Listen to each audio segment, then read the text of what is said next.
So hi everybody. Today we have Donna with us. Donna, it's great that you could join us today. Thank you so much for giving us your time.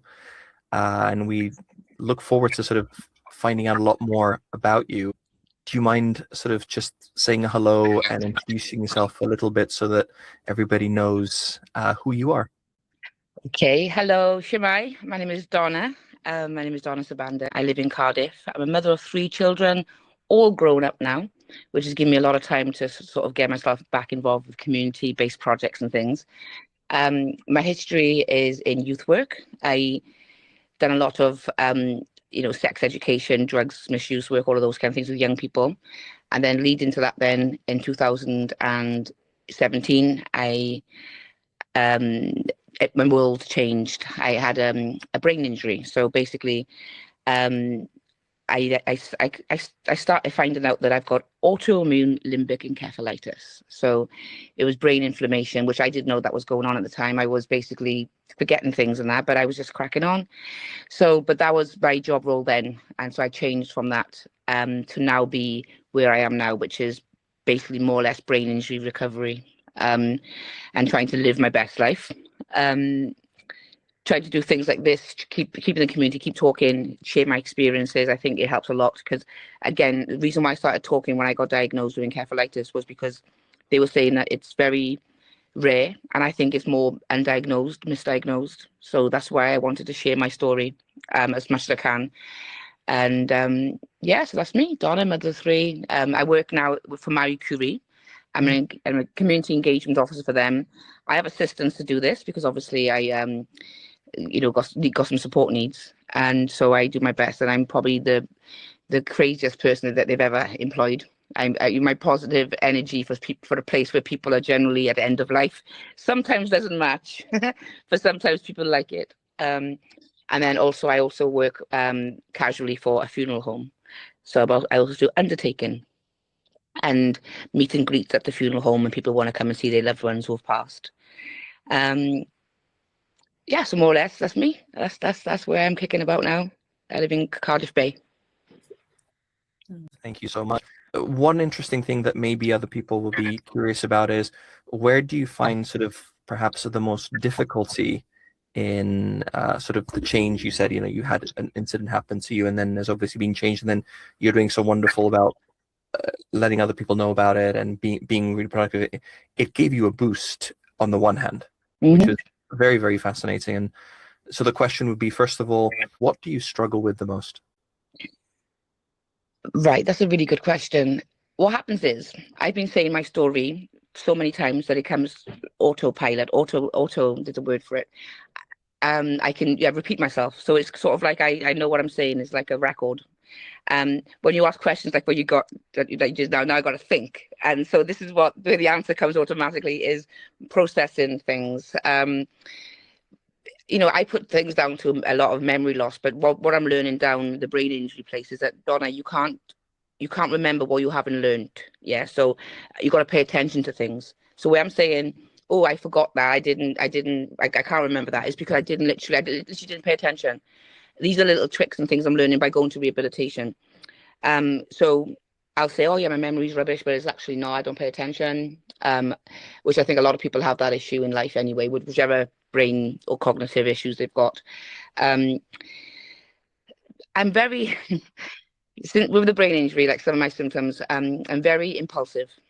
I can be very impulsive, so that's why sometimes I go most places with somebody with me because I can all of a sudden get an idea of like let's go and do this or let's go and do that, which is so super random stuff. Like I can't even give you an example because it's just random. But so my ability to kind of control finances, money, that went. Um, so again, I'd buy things, I go to the shop and come back with a big blue elephant or something like things you don't need, but you tell yourself that you need it because you've obviously gone to the shop and forgotten what you're there for. So you just pick up anything just because. But then again, with the coping mechanisms I've got now, I got a. Have you ever heard of the traffic light?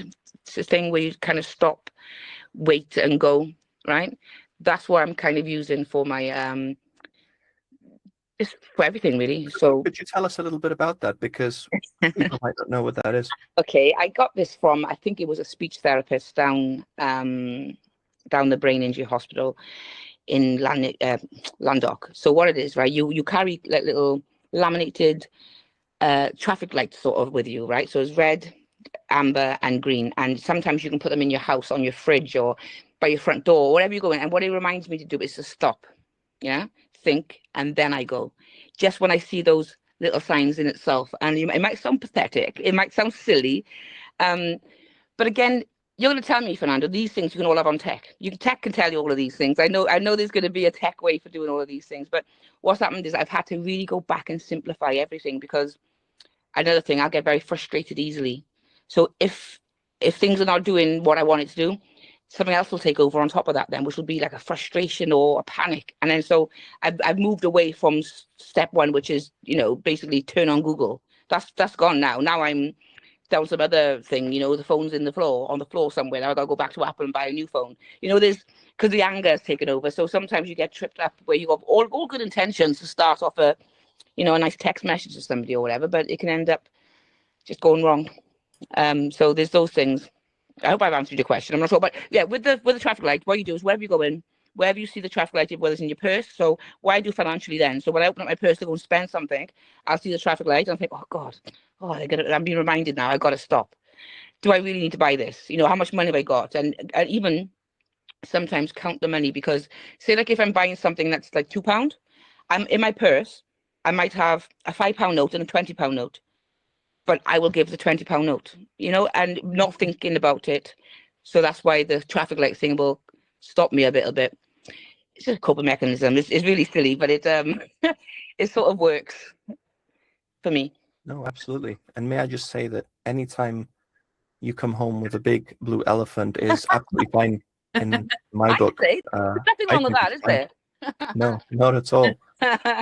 And it's interesting you say the coping mechanisms, because it's about how people process things and what's easier for them. So something that you use to cope and to do things is exactly what we should have. It's just if technology sometimes can complement. But it's interesting what you said about if I have a £20 note and I have a £5 note, then I'll give you a £20 note instead of 5. Just to get a bit more of an understanding of, it's so difficult to get into your mind, right? And to see through your eyes. This is why we have this podcast, because nobody can say, oh, I understand, the expression, oh, I understand. They can't, right? I cannot understand what it is like. I can only listen and try to speculate what it's like. Yeah. What is going through your head at these points? Are you not in the moment? Is it because you don't calculate, you don't want to calculate, and you just give something there? Or what makes you, do you think, regardless of the medical part of it, you don't want to know the medical part, but what is going through your head figuratively when you do these sort of options? Is it because you don't concentrate on the moment, you're thinking of something else, you just don't want to calculate something? What is it? It goes back to, I'd say, filling a gap, because say like you're trying to process. The woman will say, oh, that's £2.50 or that's £3. You got people behind you, you've got the woman in front of you, you're there and you think, oh God, I've got to, it's my turn now, it's my move. Yeah, so I've got to do something. So you go into your little bag. And this is before now, I've made it so that this doesn't happen so much anymore, because I always have the right sort of money on me, or the right change. But what I do is I go into my bag, and before I can even think, like you said about the attention thing, before I think, all I know is pay. All I know is money, pay, give, right? Sometimes I've given 20 pence instead of £1. It go the other way. I've given less things instead of, I've walked out the shops without even paying, forgetting that I bloody gone and got stuff in my hand. Like, it's good. I got to get a jail free card for that. I'll tell you about that in a bit. But it's not having time to stop and think. I'm very impulsive. So all I know, the outcome I need is to give this woman money. I haven't even probably listened to how much it is, or by the time I'm looking for the money, I've probably forgotten how much it is, and think, oh, this will cover it. The bigger one will cover it, just in case. So there's logic in this somewhere, actually. It's interesting though, isn't it, in terms of that impulse and that kind of the behaviors we have that are almost ingrained. Yes. So we know we have to do something, so we action that almost unconsciously or subconsciously. So that's what I was thinking about earlier. You do things on auto. Yeah. Yeah. So it's interesting how that's shown up.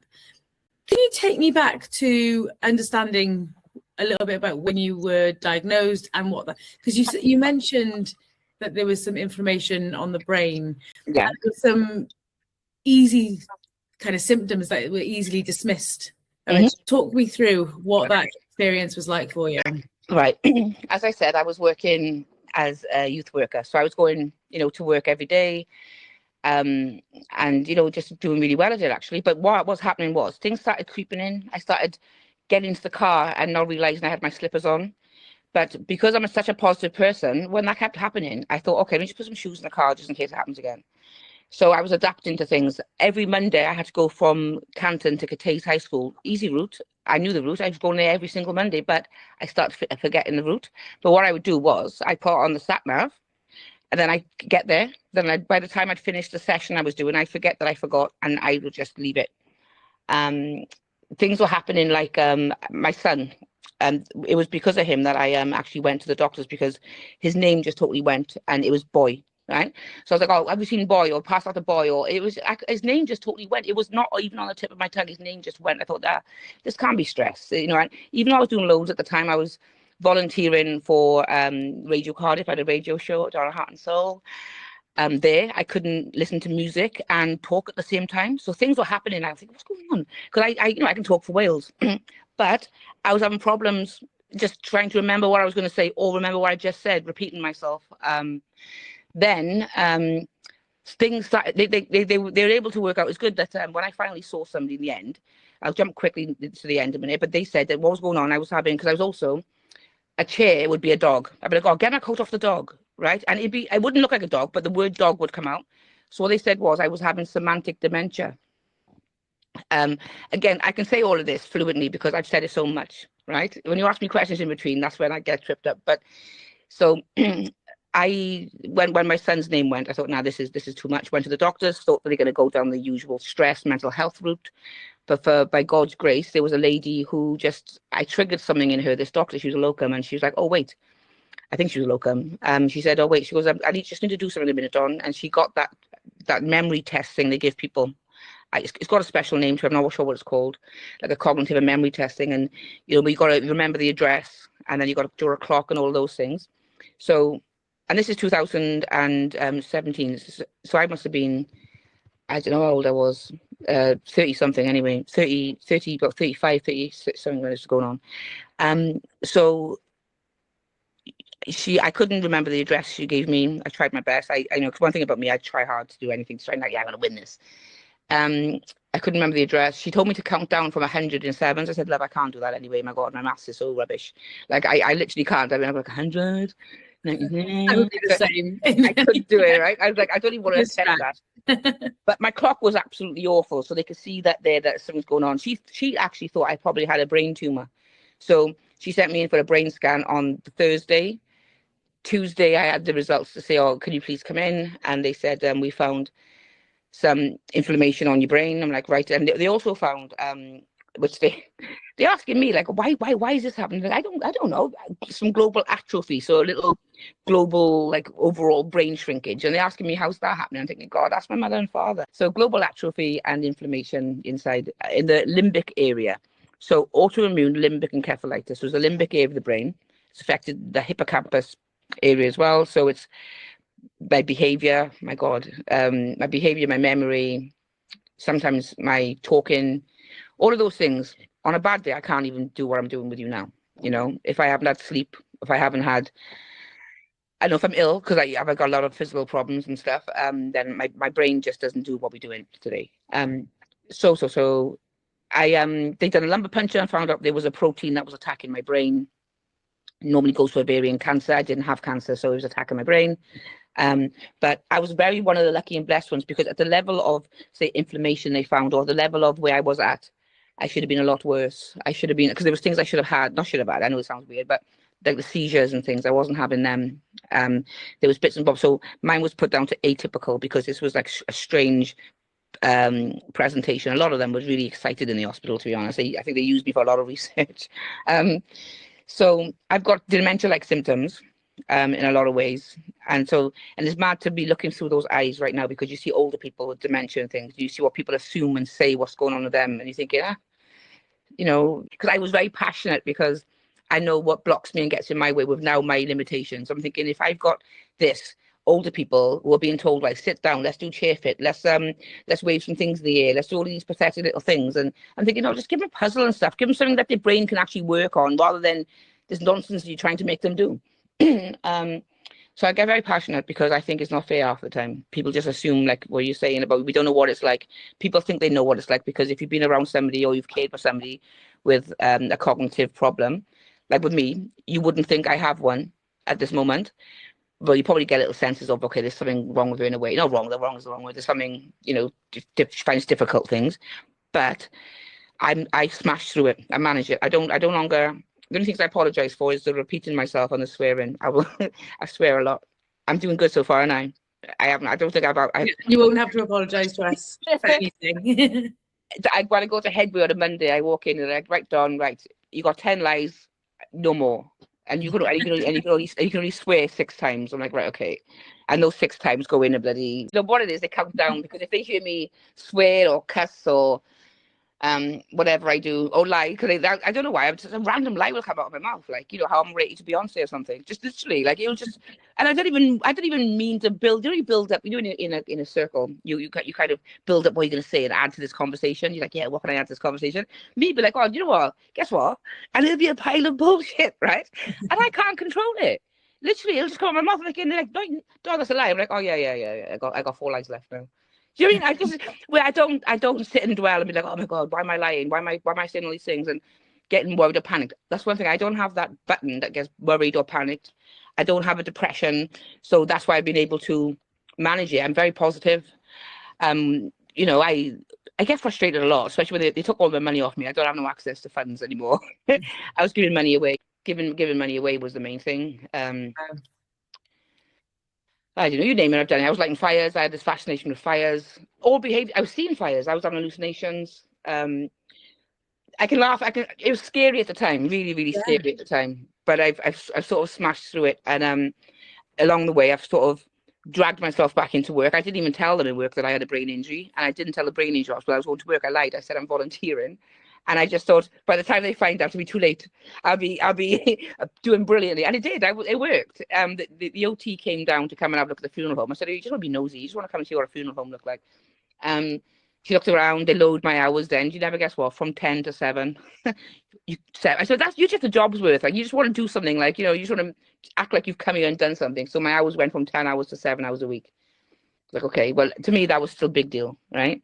Yeah. So go to Headway on a Monday, go to work on the Tuesday, and then you have a day off, then you do another 2 hours, say on a Thursday or Friday, whenever you can fit it in, or whenever you can get out of bed. That's how, from Headway and stuff, is how I met Rebecca, who then got me onto the lived experience sort of way of thinking, and telling people my view, and having my view sort of taken in, you know, by people who matter, you know, like even if they're talking about architecture, and I'm trying to say to them, look, you know, some places you just buzz my brain, and all of a sudden my behavior might change.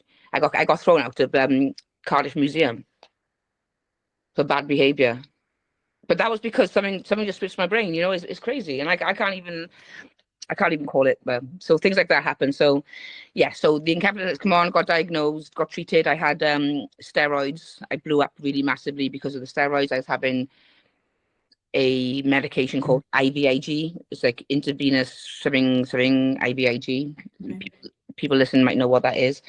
And that is very expensive. You know, the NHS is amazing because the money that's been spent on me, and I've been so lucky or blessed because I found the right people everywhere I go, and to have access to 3 bottles of this IVIG for 10 days. 3 bottles for 10 days, and they're like £600 odd a bottle, like in them days. And you got like another 6 people having the same thing. It's like, wow, imagine having to pay for that yourself. I'd be bonkers. But yeah, so that's where I'm at basically. So I'm living with cognitive impairment. I get people to help me if I'm restricted with things. I know. Well, no, I can't say I know. Some things happen that I don't know. I'll have days where the day is gone. Like I can't even tell you really what I've done. I don't know. I'm very random. I'm very random. But I hope that's answered a little bit of your question. That's fascinating. And how do you feel about life in general? going to Cardiff Museum and getting kicked out. That Yeah. It's a different experience entirely, one that I can't quite put myself in. So how do you feel about living with just life and Yeah, it's all changed. I feel sorry for my children mainly because they've had to deal with me. From my daughter was the youngest when this happened. She was 12 when it happened, and to be honest, for them, I felt guilty and stuff because like they were worried about me all the time, and the main reason that was is because, and again, this might be I say things that I might offend people. I don't know the best way to say things. It probably would have been easier for them if I was probably like in a wheelchair, just sat there, couldn't move, can't do anything for myself. Because the way I was the total opposite, where I was climbing the walls. When I was in school, they don't even know what the hell I'm doing. I could be out looking for hedgehogs. Random. I could be, taking things from the shop. But again, coming home with blue elephants and stuff. They knew that I was up to something. So right now I'm tracked all the time. My phone everywhere I go, they know where I am. Again, they didn't even tell me that, little buggers. But they didn't want to either. They just wanted me to have my independence, but they settled by knowing they know where I am. they care about you? They do, but it should be the other way around, isn't it? So I get a lot of mummy guilt. I get a lot of that. What happened when I said I couldn't work? They medically retired me off. I'm thinking, hell no to that. I got myself a dog, a therapy dog, I called her. Well, I rescued a dog off a breeder. I just walked in the house with this dog one day, a big fat bulldog. And I didn't know she was pregnant. Oh, so we ended up with 7 dogs in my house at one point, all because I rescued this bulldog. But she was amazing because she got me out of bed. I had to walk her, I had to feed her. And what they did was, and it's awful because she passed away 2 years ago, and what the hospital did, they wrapped my day around her. So Sia would get me up at 8 o'clock. I'd take Sia for a quick walk. Let's get me out of the house quickly. Meaning I've got to try and get up and get dressed and put some clothes on. My clothes will be back to the front and all that, but I'm doing it, right? Then Sia at 12 o'clock, she'd dig a bowl, right? She'd dig a bowl. 12 o'clock on the dot, if not 5 past. That's dinner time. So I knew then, because I don't have any sense of hunger really. I don't have an appetite. And, if I don't eat, then it messes up my brain. I just got no energy. So I got to eat. So Sia would tell me when to eat. We marked it all around. It was brilliant. She's bloody pregnant. 6 dogs come out of her. We've kept one because she loved him. His name is, well, he was tiny. And his name is Tiny, but he's massive now. My life is like that. He's a huge, massive bulldog. But when she died, that changed my life again. I've had to start all over. Tiny is not a good therapy dog because he'll come and lie in bed with me all day. He don't care, right? We'll just sleep in bed all day. I'm like, Tiny, this is not good. You might want to go for a pee. So I can laze with him. So I'm thinking about rescuing another dog from someone, but I haven't got the energy for it these days, to be honest. But I just feel like I won't. Again, that's something I'll do. I'll go and do something. I worry about other people because they worry about me, and there's nothing. I know I'm in control, but I'm not really. But in my head, I'm fine. Yeah. And so, do you think routine helps? 100% routine. If I can get into a routine, it kind of gives. It's like you can then stick to a plan. I can and feel good. Even a tick box. I love a good tick box. To be honest, right? Where you tick off that you've done something. I've gone back to those things now. Taking things off. Lists are everywhere. I after like whatever kind of to-do list I do every morning. The first thing I do when I come down is a to-do list. My problem is as well, guys, is I go through this thing of when I put things in my calendar or my diary, I have this feeling of completion. So nothing gets done. One of my favorite things to do is organize my lists. Wow. Yes. Is that a thing? Yeah. Well, I'm gonna have to organize my list. That means I have to go stationery shop to get a thing to make a list. Yes. I'm not encouraging you. You are. I gotta go shopping now. Yeah. And what does long term look like for you? Is there any long term plans? Is there a cure? What does that look like for you? Good question. This my life looks like this. I give people my support worker or OT or whatever she calls her. I can't really remember who she is or what she is. I give her a headache because I'm always applying for jobs. I'm always trying to do the next best thing. I get a million ideas every day, and I'm very, even though I don't do these things, I don't know. I'm very. I don't know. What they said was like when you blow a balloon up, right, and it stretches, it never goes back to the same sort of size again. It's out of shape a little bit. But what they said was, I can still do anything, but it might take longer. The processing speed, and I'll get the answer eventually, but just might take longer. They talk about different routes in the brain that your brain might take instead of like when you go down a road from A to B, my brain goes from A to Z to E to F to G to A. Do you get me? before anything works. And so I'm learning all of those things. For me, like, I don't know. I really don't. I've got a cognitive test next week on Wednesday. So wish me luck. And it's to kind of see from the last time to now how things are. I'm telling myself that, oh, it's going to be brilliant. I'm going to smash it because look at me. Since the last time we had that, I'm in work now. I'm doing all of this, and I can repeat things so well that I'm just, like you said about routine, I can repeat, and it just gets stuck in. Like how I'm talking to you now is because it's fluent, because it's like a language I've been having to say, explain your brain injury, on what's happened, how are you the way you are, and then me trying to help others. I got baptized on March the 5th, which was my birthday. So born again Christian, and I feel light. I feel like I'm living in a new world. One thing that I always get told off down the hospital, I get told off for loads of things, but I ask too many questions apparently. I love talking, obviously. One thing is I got to stop comparing myself to the old me, they saying, because I keep saying, oh, I used to be able to do that, or I can do that. And that's why, again, with tech, that frustrates me, because I used to be able to do it all. I was one of those people that people come to and say, Don, how would you do this? Now I'm like, I don't even know where to start. And the more I'm trying to think of how to do it, the more I can't do it. It's doing my head in. Yeah. Like I'm thinking, but this is supposed to be simpler. Like I've got, if that's a word, simpler, but easier then. I got a calendar on my phone, which is actually really good. It works because all my other diaries, I lose them. So I don't lose my phone, so it's there, it's safe, it's on there. Yeah. But you tell me don't put a list on your phone. I'm like, well, no, I go and get a pen and paper. It's like, it's weird how you don't see it for everything that it can do, a phone or a computer. But another thing, I will lose these bloody things. I lose my glasses every day. I wish you lot should invent something right for glasses for people with dementia, because oh my god, every time I get paid on the 28th of the month, I have to go and buy another pair of glasses. Swear down. And I've tried everything. You say, I'll put them on your neck, put them on your head. I've tried everything. That's another thing for me. Whatever people say, give it a go. Try this, try this routine, or try this way, or try this way to do things. I will give it a good damn go. And if it doesn't work, I'll tell you. But I would have given 100% to that go. I would have. That was what my feedback would be like, listen, that's crap. Because I tried it.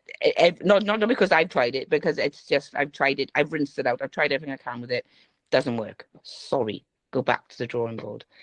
But I just love people. I think that's what's helped me. I just love people. I love being around people. I like talking about this, because like I said, why is trick to think. But if people in the future are going to make changes, then it's great to kind of give my opinion.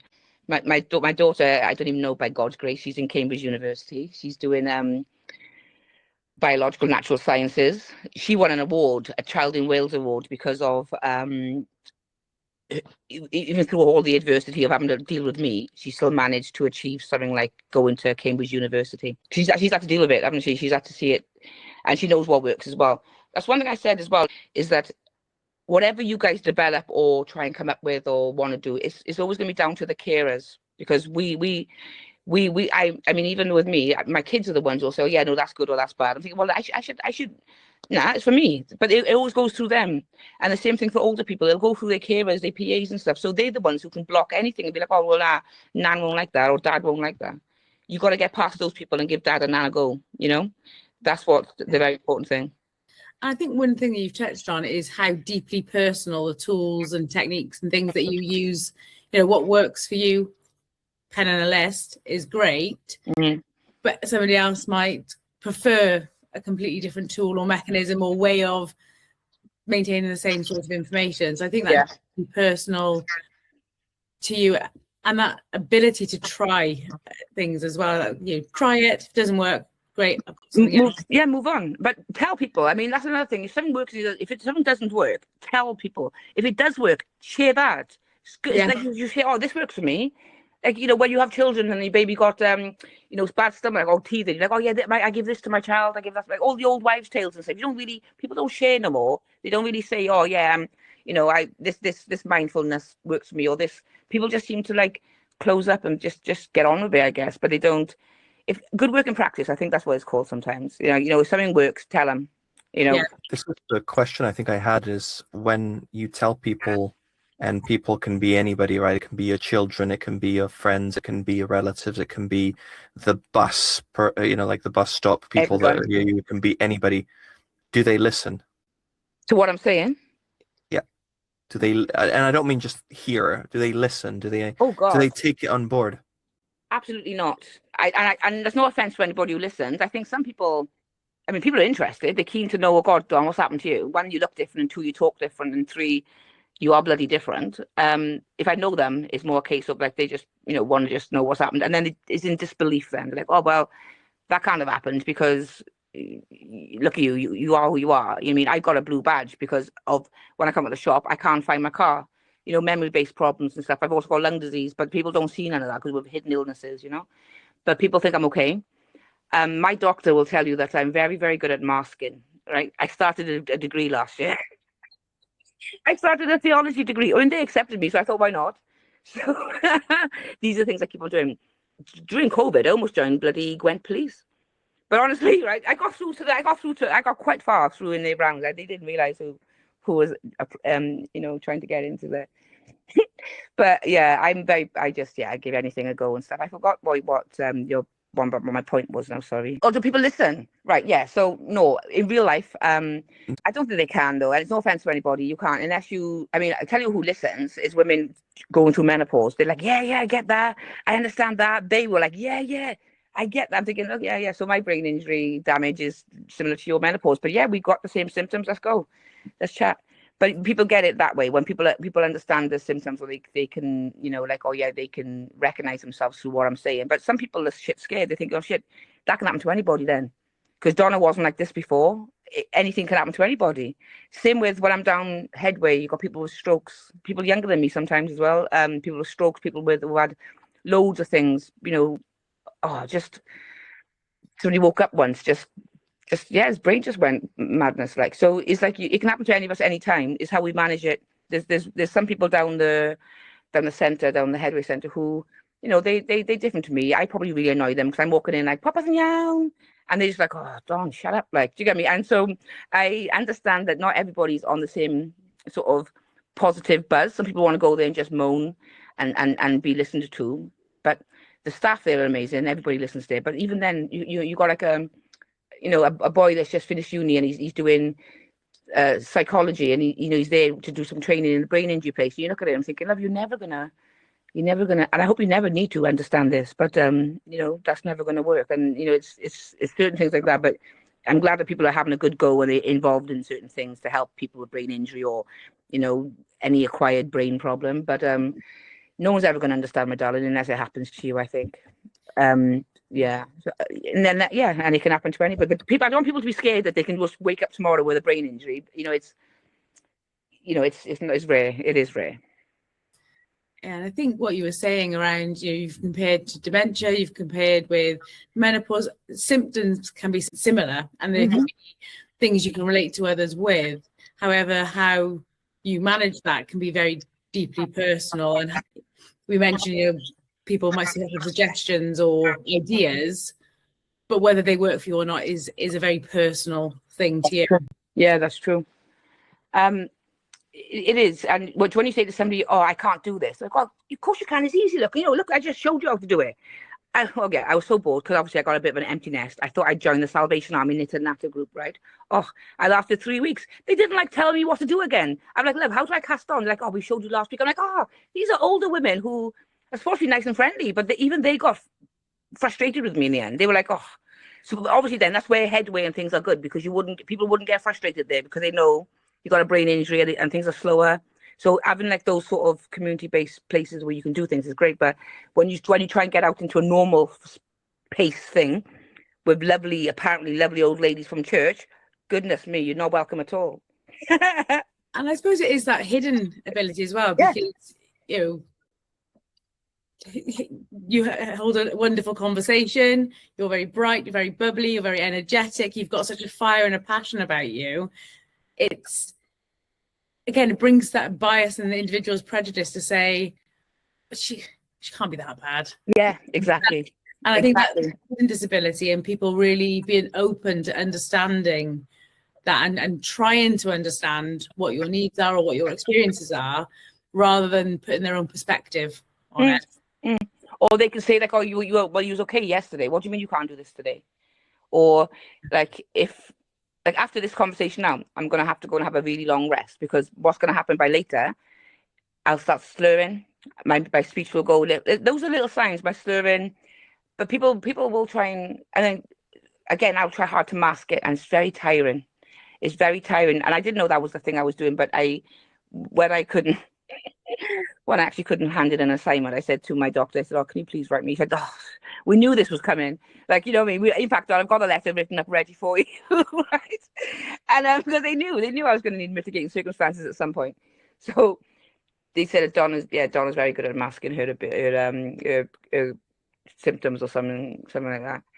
But it's not being in denial or anything. It's like, if you see a river and you want to jump across it, is it like silly to think, okay, let me just try, right? And fall in if I have to. Because falling in is what's worse can happen. If you fall in, you're going to get wet.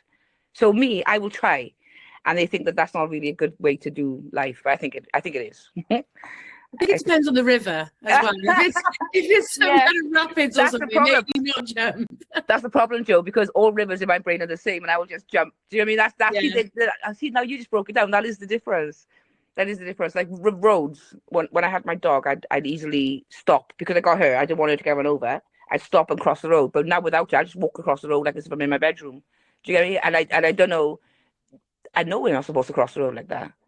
Yeah. But literally, and worst thing was, when I go, my kids would come with me. So if I get hit by a truck, they're going to come with me. Why are you following me? Like, it comes to a head thinking, that was dangerous. But in the moment, yeah, there's no thinking. I'm in the hospital, you should stop and think. Well, there's no stop and thinking when you're just in the moment. What do you mean? You don't go, afterwards, you think, oh, I shouldn't have done that, shouldn't have said that, shouldn't have stolen that, shouldn't have broken that, shouldn't have. In the moment, it's not even like as if you're like, numb to it, but in the moment, everything makes sense. Yeah. Everything just makes sense, so.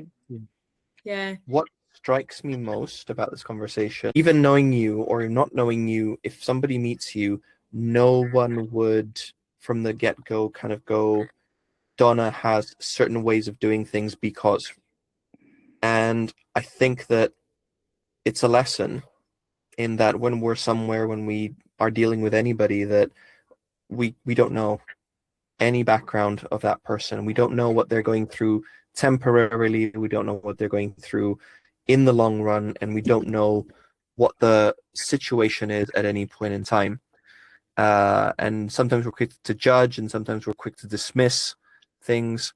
So on that note, one thing that I'd like to ask you now is to say, if you can give a message to people, if you can so I know you've given several in this chat that we've had, and they're very valuable, but if you can urge somebody to remember this one thing that you're going to say now, either to other people going through similar things as yourself, or people that are around them, or people that will meet somebody who may or may not know that they have specific requirements, what would you say to people?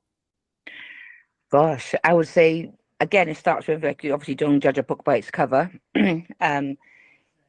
Just don't judge, don't assume, don't think. Like, again, with me, like I said, I come across the way I do, but my advice would be, to a person going through it, my advice would be, don't take no for an answer, right? Everything is available to you, everything's open to you. Obviously, work within your means, whatever you can do, but when they tell you, oh, you're not able to do this now, just get a good support worker, a good family member, a good friend, and try. Try, even if you have to do it yourself, just try. To people who are like sort of like around people with a condition that they don't know about, really, is have patience, be patient and be kind, because with the ladies in the this and that, they weren't kind. They started off kind. Oh yeah, we got a new woman here, blah blah blah. And then when they realized that I was a bit needy, they didn't want that. And then most people will go home. So I'm not going to go to that again. No, I'm looking for another knit and natter. I still want to crochet. I still want to learn. So, and I've tried in my house to do it. I know I need people to help me, but I'm not going to give up. So it's not giving up. Be nice to people.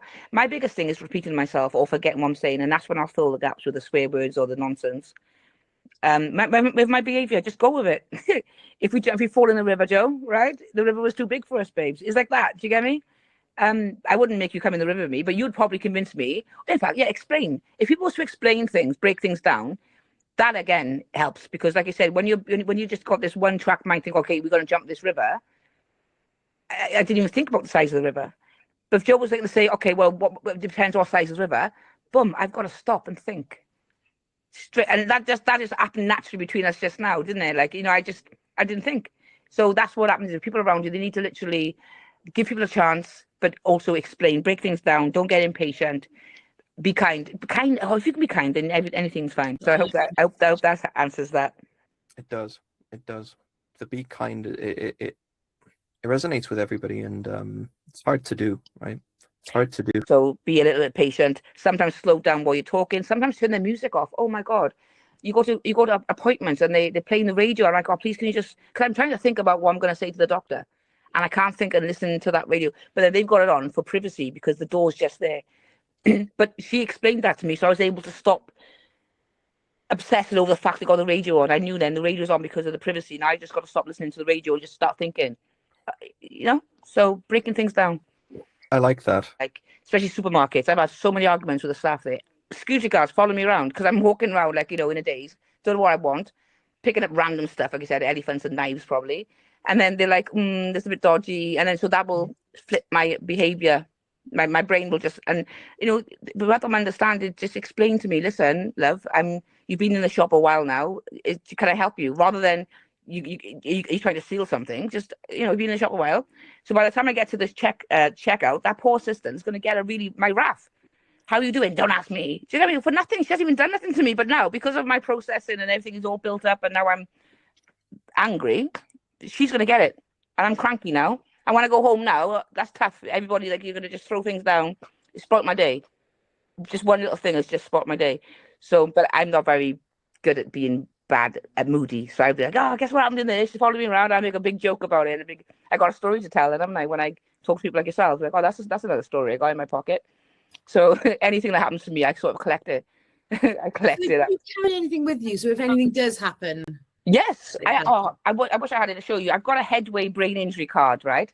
The worst thing is that it says, "Hi, my name is Donna, and I've got a brain injury. This means that you got to pick only 4 things out of probably 100, right?" I'm like, oh my God, I'm all of them refers to me. So mine says, I suffer with memory loss. I suffer with confusion.